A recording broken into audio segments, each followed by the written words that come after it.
Hello everyone, ఏపీలో gold mines తవ్వకాలకి ఇప్పుడు సన్నాహాలు సిద్ధమైనట్టు తెలుస్తుంది. సో ఏపీలో గోల్డ్ ఏంటి, తవ్వకాలు ఏంటి, సో ఎక్కడ ఏంటి ఒకసారి డిస్కస్ చేద్దాం. ప్రస్తుతం మనతోటి జర్నలిస్ట్ జగదేవ్ ఉన్నారు, వెల్కమ్ చెప్దాం. హలో సార్, ఇప్పుడు నిజంగానే మన భారతదేశంలోనే ఫస్ట్ టైం అనుకుంటా కదా సార్ ఇట్లా చేయడం తవ్వకాలు అనేవి? అంటే లేదు, మనకి ఫేమస్ మూవీ కూడా వచ్చింది కదా, ఇది కేజీఎఫ్, అవును, కోలార్ గోల్డ్ ఫీల్డ్స్ అని. సో అది నిజంగా నేను ఆ సినిమా రిలీజ్ అయిన తర్వాత నాకు అప్పటివరకు నిజంగా తెలియదు. అది చూస్తే దాని గురించి ఆర్టికల్ కూడా ఉంది. కోలార్ గోల్డ్ ఫీల్డ్స్ చాలా తవ్వకాలు జరిగాయి, చాలా బంగారం నిధులు తీశారు, కరిగించారు, అన్నీ అయ్యాయి. తర్వాత కొన్ని తవ్వకాలు అయిన తర్వాత అక్కడికి అది ఆగిపోయింది. తర్వాత చాలా పెద్ద ఇష్యూ అయిన తర్వాత దాన్ని అక్కడికి క్లోజ్ చేసేసారు. సో అంటే ఇప్పుడు ఏదైతే సినిమాలో చూపించారో భైరీ ఏదో సంథింగ్ ఊరి పేరు, మైసూరుకి దగ్గరలో, అక్కడ నిజంగా జరిగిందంట అది. సో దాన్ని బేస్ చేసుకొని దర్శకుడు ఒక మంచి స్టోరీ లైన్ రాసుకున్నాడు. ఒక రాకీ అనే ఒక డాను, దాని మీద కాన్సన్ట్రేషన్ ఎలా అయ్యాడు అన్నది. బట్ అది సినిమా పరంగా, కానీ నిజంగా అయితే అలా జరగలేదు. చాలామంది దాన్ని అభివృద్ధి చెందారు, డెవలప్ అయ్యారు, అవి ఉండేవి. ఆ తర్వాత మరలా ఇప్పుడు దాని మీద ఫైల్ మూవ్ అవుతుంది. అది కోలార్ గోల్డ్ ఫీల్డ్స్ మరలా తవ్వకాలు స్టార్ట్ చేస్తారు అని కూడా ఎక్కడో మన రీసెంట్గా ఒక వార్త కూడా చదివాను.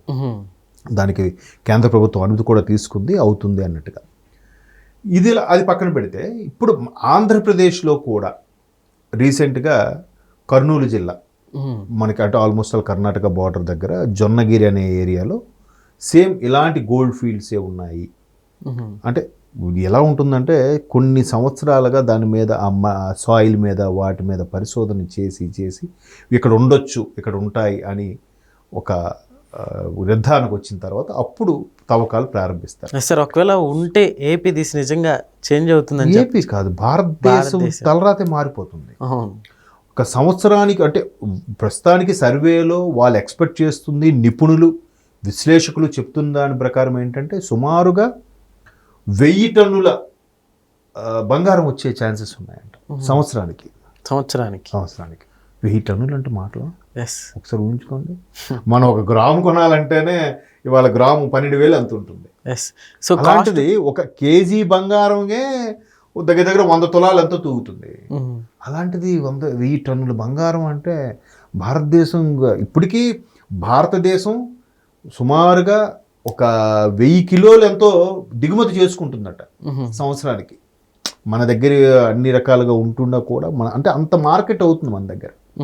ఇది మీరు చూడండి, ఎన్ని జ్యువెలరీ షాపులు ఉన్నాయి చూడండి. జోస్ ఆల్కాసు, లలిత జ్యువెలర్సు, అదేంటది మలబార్ గోల్డ్ అంటాడు, టాటా వాడ్ అంటాడు, తనిష్క్ అంటాడు, అది కాకుండా త్రిభువనదాస్ జవేరి అంటాడు, ఏవో రకరకాలు. మీరు చూడండి, ఎక్కువ ఈ మలయాళం, తమిళనాడు, ఈ ఎక్కువ జ్యువెలరీ షాపులు ఉంటాయి. సార్ ఒకవేళ ఇక్కడ నిజంగా ఉంటే గోల్డ్ నిజంగా పడిపోవచ్చు అంటారా ఇక్కడ మనకి? అంటే ఇప్పుడు గోల్డ్ కాస్ట్ కూడా తగ్గుతుంది అనుకోవచ్చు కదా? తగ్గుతుండొచ్చు, లేదా ప్రపంచానికి ఏదైతే మనం ఇప్పుడు జీడిపిలో 4వ స్థానం నుంచి 2వ స్థానానికి ఎగబడదాం అనుకుంటున్నామో దానికి సమం చేయడానికి రేట్ని అలాగే కంటిన్యూ చేయొచ్చుగా.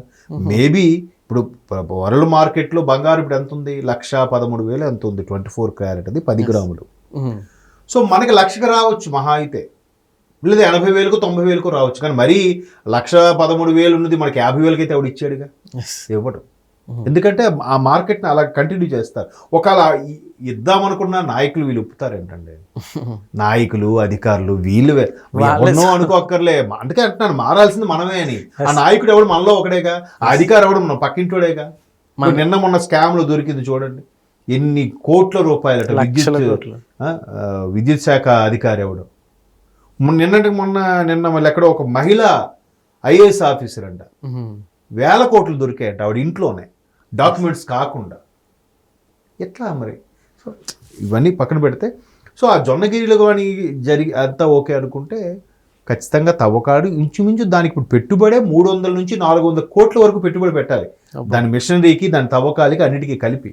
ఓకే, ఇదంతా కంప్లీట్ అయితే ఒకవేళ స్టార్ట్ చేస్తే కంప్లీట్ అవ్వడానికి ఎన్ని ఇయర్స్ పట్టింది సార్? యాక్చువల్గా అయితే రేపు దసరా తర్వాత నుంచి దానికి ముహూర్తం పెట్టి స్టార్ట్ చేయాలని చూస్తున్నారు. దానికి డక్కన్ గోల్డ్ లిమిటెడ్ ఏదో ఉంది, దక్షిణ అంటారు, డక్కన్ గోల్డ్ ఫీల్డ్ లిమిటెడ్ ఏదో సంథింగ్ అట్లా ఉంటారు, DGCL అంటారు, డక్కన్ గోల్డ్ కంపెనీ లిమిటెడ్ ఏదో. సో వాళ్ళు ఆల్రెడీ బీఎస్సీలో కూడా ఎంట్రీ అవ్వబోతున్నారంట షేర్స్ కోసం. దాన్ని ఏమంటారులేండి, పబ్లిక్ ఇష్యూ కోసం వెళ్తా అనుకుంటున్నారంట.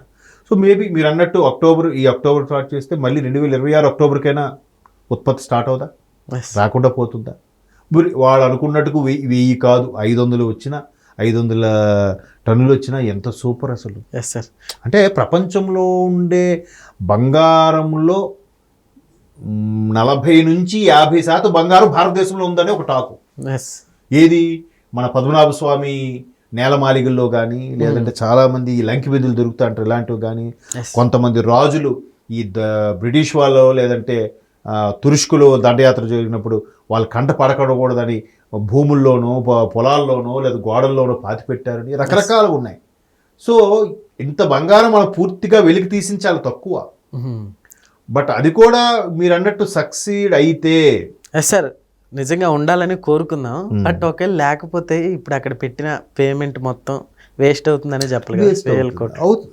ఇప్పుడు అంత పూర్తిగా నిర్ధారణకు వస్తే కానీ పెట్టరు.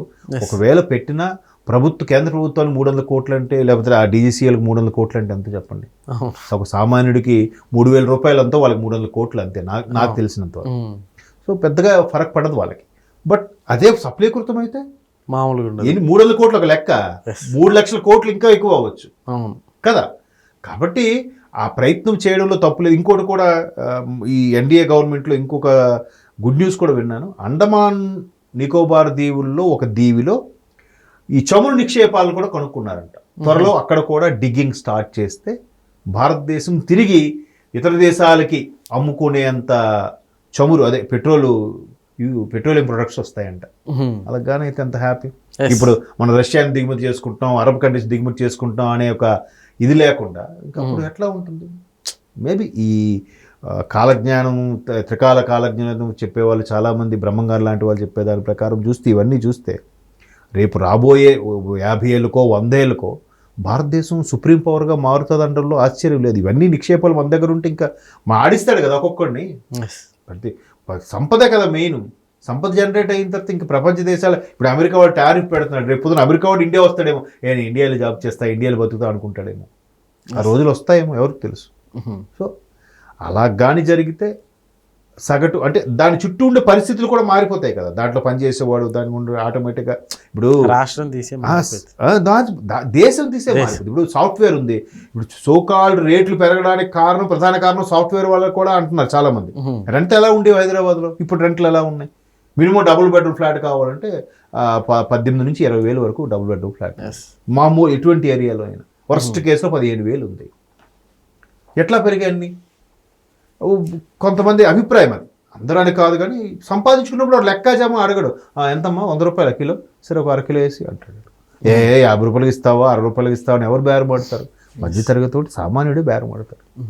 సో ఆ పరిస్థితులు మారుతాయి కదా. చూద్దాం, మీరు అన్నట్టు మంచి జరగాలని కోరుకుందాం, మారాలనుకుంది. ఇప్పుడు మనం కాకపోయినా మన పిల్లలు నెక్స్ట్ జనరేషన్ అయినా హ్యాపీగా ఉంటారు. Sir, go for the best. Okay sir, thank you.